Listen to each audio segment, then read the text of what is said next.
nosso assunto é identidade cristã.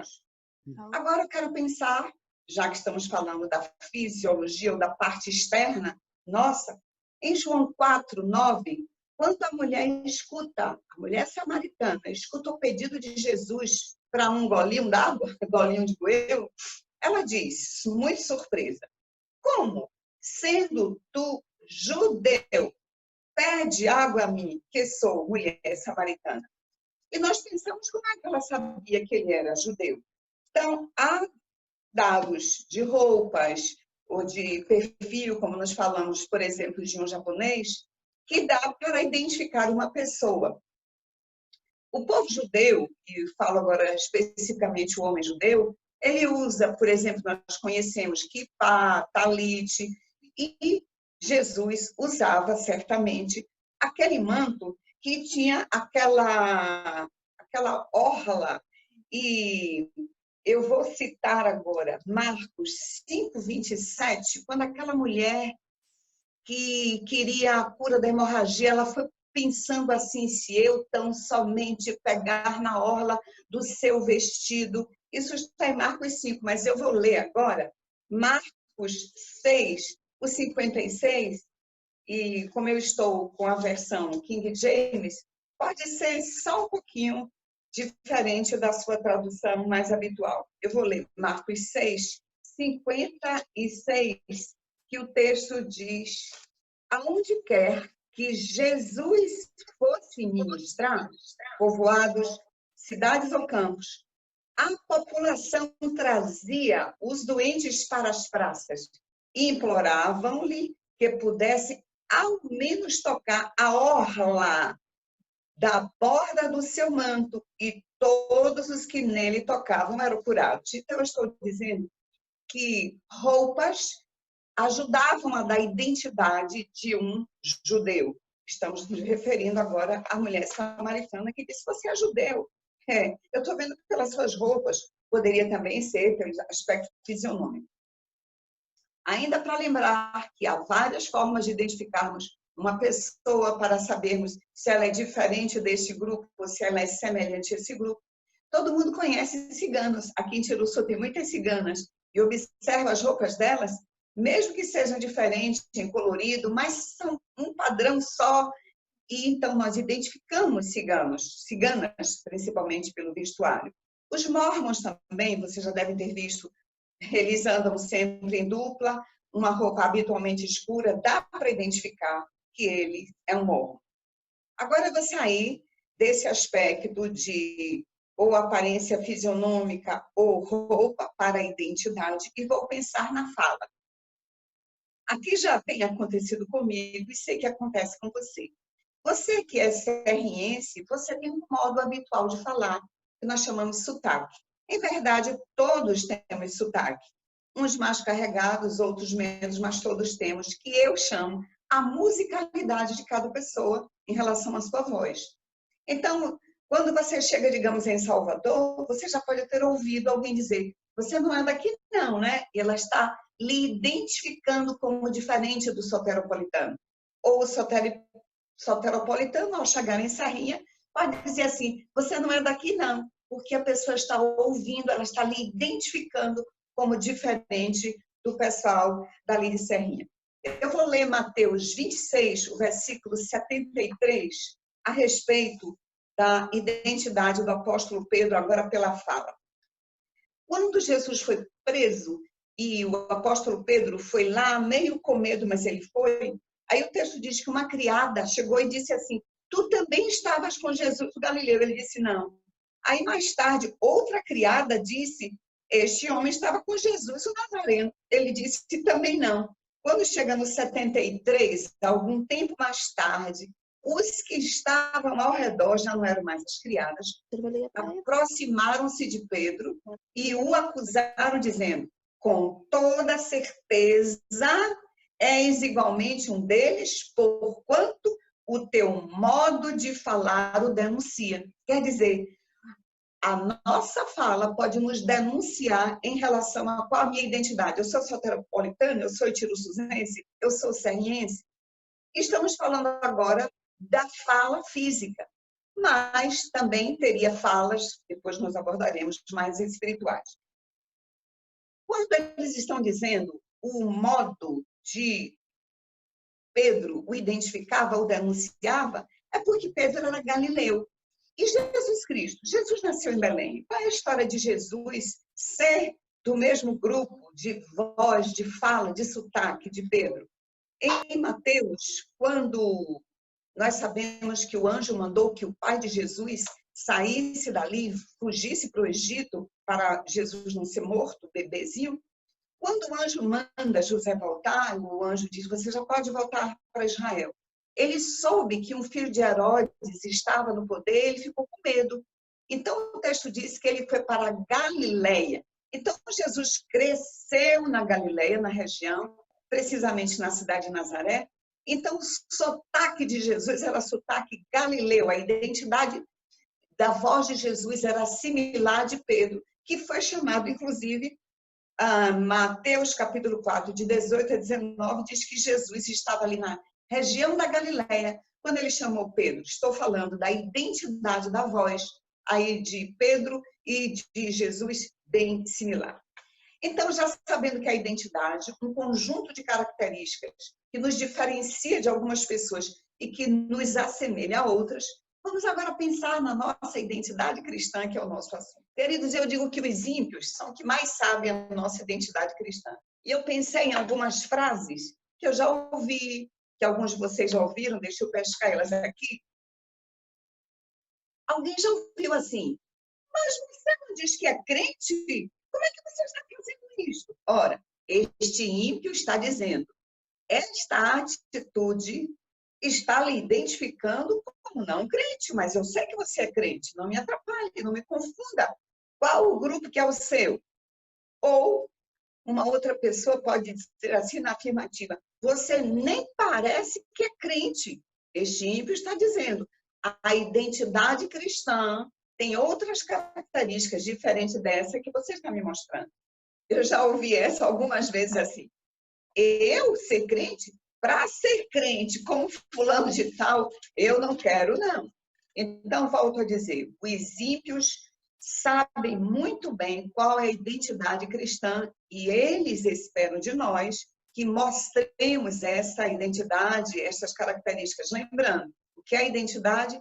Um conjunto de características que nos assemelha a um grupo ou nos diferencia também. Nós poderíamos falar também de identidade de frutas, de objetos, mas neste momento, identidade cristã, identidade de pessoas. Então, quando nós dizemos, eu faço o que eu quero, ou o que é que tem que eu faça isso? O que é que tem que eu assista a esse filme? O que é que tem que eu namore com qualquer tipo de pessoa? O que é que tem? Esta pessoa cristã, parece que ela ainda não está muito firme, com consciência de que grupo, a qual grupo ela pertence. Porque qualquer grupo não faz qualquer coisa. E não estou falando agora só do grupo evangélico. Digamos, há jovens que têm que caminhar de preto. Vocês já encontraram jovens na rua, jovenzinhos bonitos, tudo de preto. Eles não andam de outras cores, eles não podem ou não devem, para que eles sejam bem identificados como pertencentes àquele grupo.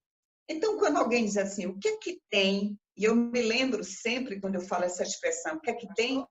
E eu estava sentada bem na extremidade do banco e ouvi o pastor falar o que é que tem, mas eu não compreendi com clareza a expressão. E eu me virei assim um pouquinho para que ele me percebesse, franzi minha testa, ele percebeu que eu queria saber o que é que tem, e ele repetiu, o que é que tem? É um demônio, o demônio do que é que tem, o que é que tem, o que é que tem, o que é que tem que eu faça isso, o que é que tem que eu faça aquilo. Ele diz, é um demônio. Por quê? Porque a Bíblia diz, tudo me é lícito, mas nem tudo me convém. Então, ao invés de perguntar o que é que tem, o que é que tem, o que é que tem, para que a nossa identidade cristã esteja sendo bem exercida ou bem desenvolvida, precisamos perguntar, isso me convém para que eu esteja, de fato, dentro da apropriada da nossa identidade. Eu pensei em alguns versículos.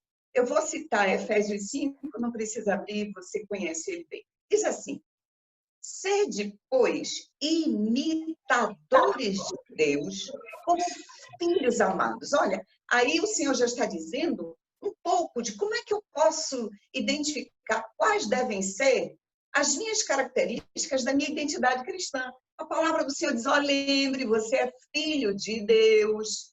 Como tal, você deve andar como filho de Deus. Existem características que identificam um filho de Deus. O texto diz: sede, pois, imitadores de Deus, como filhos amados, e andai em amor, como também Cristo vos amou. E o texto segue. E aí eu quero falar rapidinho sobre amor. Porque a Bíblia diz assim: ame o seu inimigo. Meu irmão, eu não quero meu inimigo aqui na minha casa. Eu não quero meu inimigo que vai tomar sorvete com ele. Eu não quero tomar banho de praia com meu inimigo. Mas eu devo amar meu inimigo. Então, eu quero fazer uma diferença entre amar e gostar. Gostar, eu digo assim, aquela quinturinha boa que nós temos com um amigo. Então, um amigo de quem eu goste, eu quero que ele venha na minha casa, eu quero tomar sorvete com ele.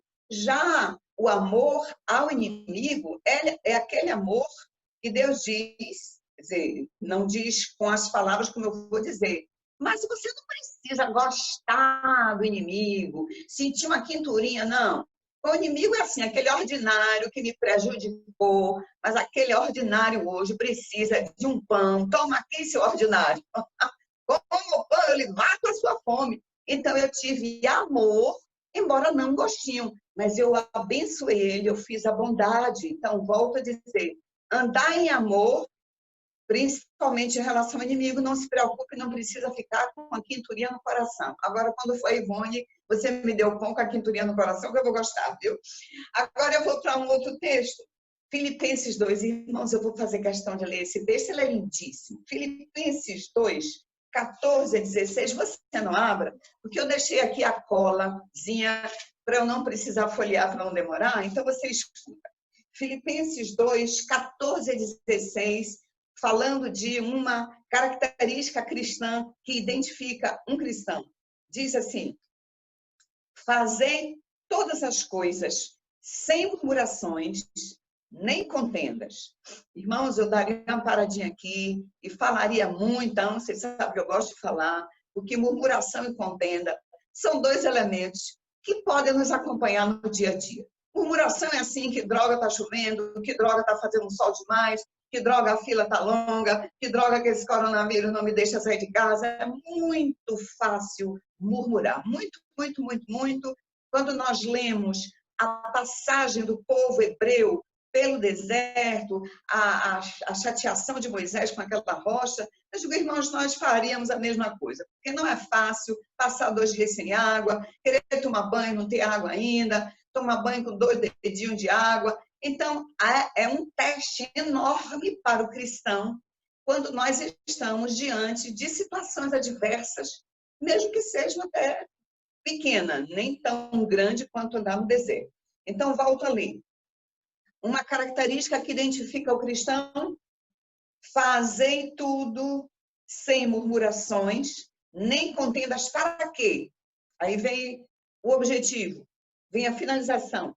Para que vos torneis irrepreensíveis? Irmãos, irrepreensibilidade é algo muito complexo para se atingir, difícil de se atingir. Às vezes nós até dizemos assim, uma expressão imprópria: olha, não espere tanto de mim, não, que eu não sou santo. E dá vontade de dar um cascudo nesse crente que diz eu não sou santo, porque quando ele afirma isso, ele tem a ideia católica ainda na cabeça, resquícios do catolicismo, porque no catolicismo só é santo quem já morreu por não ter mais a oportunidade de pecar. Então, a Igreja Católica, além dela exigir que a pessoa tenha feito milagres, se ela fez milagres, mas ainda está viva, ela não pode ser canonizada, porque ela ainda é passível de pecar. Lembrando para você que é cristão, a Bíblia diz que o santo é aquele que ainda está vivo. passível de pecar. As cartas do apóstolo Paulo são endereçadas assim.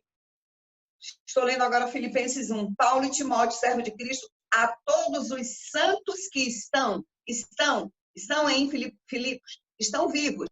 Eu agora de manhã estou fazendo essa live a todos os santos que estão me ouvindo em Serrinha ou em qualquer outro lugar. Então, o santo bíblico está vivo, ainda passível de pecar, porque a santidade bíblica não significa o estágio a que alguém chegou que não peca mais. Não, é alguém que foi separado para Deus, porque ele quis. Eu agora vou para o reino do Senhor. E ali, eu ainda tropeço, eu ainda caio, mas eu vou crescendo até atingir este grau de irrepreensibilidade. Então, sem murmuração nem contenda, para que eu os torneis irrepreensíveis. Escuta que esse texto que eu chamo lindo, lindo, lindo, eu amo esse texto. Depois nós vamos para Gênesis para ver este texto, lá em Gênesis, materializado numa pessoa.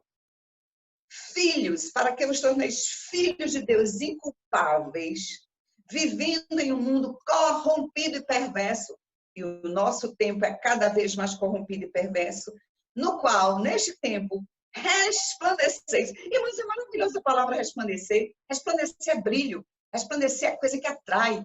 Nós gostamos daquilo que resplandece.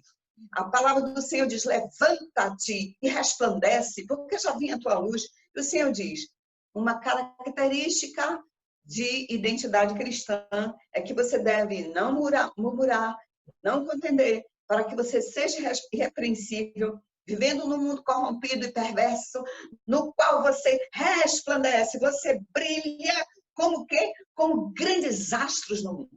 Irmãos, a palavra astro, nesse momento em que Hollywood é tão grande, em que as novelas, os filmes, né, brilham muito, nós podemos ver muitos astros. Mas que astros são estes? Qual o brilho desses astros? Ah, sim, eles têm excelente brilho de desempenho no palco, mas às vezes a vida deles é uma escuridão total. Eu estava lendo exatamente ontem algo sobre o grande astro, eu não sei se vou pronunciar certo, Michael Jackson, não sei se é assim, mas todo mundo lembra dele. Um astro, inclusive, não apenas de grande brilho como estrela no palco, mas também muito amado. Ele era muito amado. Mas isso que eu li sobre ele ontem é uma coisa tão ruim. E termina, o escritor diz assim, ele era profundamente triste. Ele tinha uma doença nos pés, eu nunca ouvi falar disso, e tinha muitas escaras, e no couro cabeludo tinha muita ferida também, por causa do aplique, da junção do aplique no couro cabeludo, e muitas outras marcas no corpo. E aí o escritor diz assim, ele não procurava dermatologista para tratar nada disso, inclusive dos pés, porque ele tinha muita vergonha, então ele tinha que lançar mão, era de muito, como é, muito anestésico até ele usou, né? Ele não usou apenas os simplórios remédios que nos tiram a dor, mas lembram que ele morreu com aquela complicação toda, porque o grau de dor que ele sentia. Então, voltando ao texto, o texto diz que eu e você, que temos a identidade de Jesus, estamos vivendo num tempo de muita corrupção. Aí ele diz, mas o Senhor espera que os seus filhos brilhem como astros. Astros como Michael Jackson? Não, aquele brilho dele era falso. E tantos outros, Marilyn Monroe, que brilhavam nas telas, mas a vida particular é terrível. Não é isso que Deus está dizendo, que eu tenha um brilho por fora, mas que por dentro eu esteja uma escuridão. Então, vejam. Então, esse texto que eu falei para vocês que eu amo, porque o Senhor diz que espera que os seus filhos, eles resplandeçam como grandes astros no universo. Então, agora eu vou para Gênesis, capítulo 6, onde tem, eu digo assim, eu acho que o apóstolo Paulo, nesse texto de Filipenses, ele se inspirou. O Espírito Santo falou no ouvidinho dele a vida deste astro lá de Gênesis. Então, veja bem, em Gênesis, não posso ler tudo, mas vocês lembram? O texto que diz que 6:3, o Senhor diz, por causa da malignidade do ser humano, o espírito dele não permanecerá tanto tempo. Aí o Senhor disse, a perversidade do ser humano tem crescido muito e a motivação do coração deles está muito mal. O Senhor disse, eu vou destruir esse povo. Aí o texto diz assim, o versículo 8. Contudo, a Noé, o Senhor demonstrou sua graça e misericórdia. E aí, irmãos, esse texto eu preguei aqui na minha igreja, aqui eu vou fazer um resumozinho, mas eu amo esta frase que diz assim, 6:9 de Gênesis. Eis a história de Noé. 2 pontinhos. Como tem adolescente me olhando, eu digo 2 pontinhos, um em cima e um embaixo, para que o de cima não caia. Então, de baixo sustento o de cima. Mas então, quando tem 2 pontinhos, está dizendo o que vai vir agora é exatamente a clarificação disso que parece um título. Eis a história de Noé. 2 pontos, eu paro, não vou ler agora logo o complemento do versículo. Irmãos, qual que é a história de Noé? Até Hollywood diz que a história de Noé é o homem da arca, o primeiro engenheiro naval, o único homem que se salvou do dilúvio com os seus 7 parentes que ele conseguiu salvar como um bom chefe de família. Então, essa é a história de Noé para nós. Mas estas partes que nos chamam tanta atenção, o homem da arca, o primeiro engenheiro naval, o único chefe de família que se salvou do dilúvio, isso só existe por causa da verdadeira história de Noé. Para Deus, essa não é a história de Noé. Olha que coisa